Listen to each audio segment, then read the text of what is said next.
Brian Norman Jr. is something special. He's certainly in the conversation for being the best welterweight in the welterweight division. Well, I guess I'm burying the lead right now. Brian Norman Jr. knocked out Jin Sasaki on Thursday morning. Some people woke up for it. I love Brian Norman and his action fights, and I knew this would be a good fight, albeit, as I'd said in the build-up to this fight, Sasaki just doesn't have the firepower to keep a guy like Norman off of him or to compete. Fighting Norman is an arms race at this point. He has a lot of weapons, and he hits very hard. If you don't have power, he is a difficult opponent, and he's able to think in there, and he does more than I originally saw. So if you got a guy in there, and relatively young, 22, 23 years old, Jin Sasaki, relatively young, around the same age.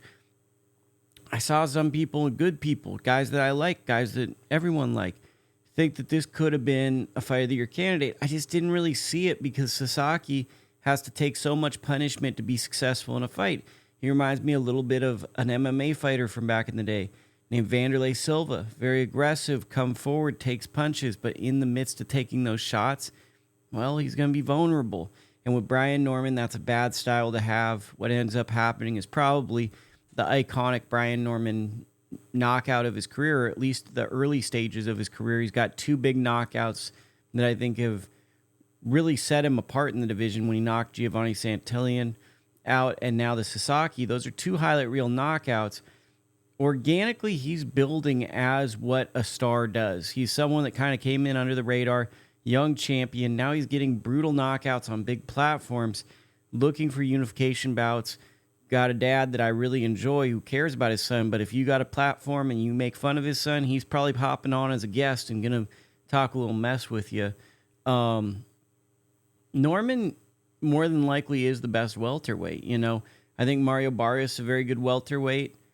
His last fight with Abel Ramos was a little too competitive. So when you look at the champions, you look at Boots just left the division, which he announced that the day that Norman moves up. Maybe that was strategic. Maybe that was not. I don't know.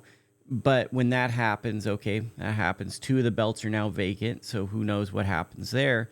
We got guys like Devin Haney, Teofimo Lopez, and various others at 140 who might come up to 147. That breathes life into the division.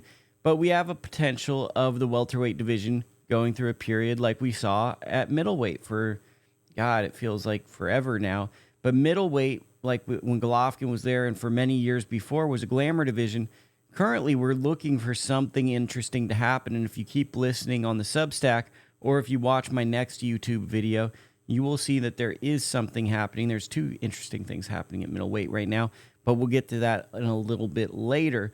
Welterweight's kind of in a same pickle with Ennis, the superstar, moving up in weight.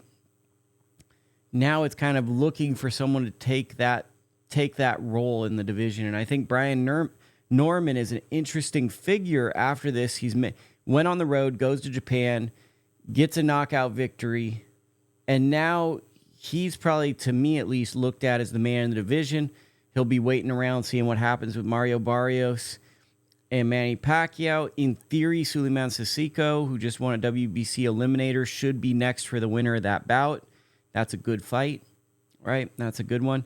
But who knows what happens in the division. But I think Norman is going about this. And then you look at his team, right? Fighters first, Jolene Mazzoni, Adrian Clark. Jolene's an old school fight person, Hall of Famer in New Jersey.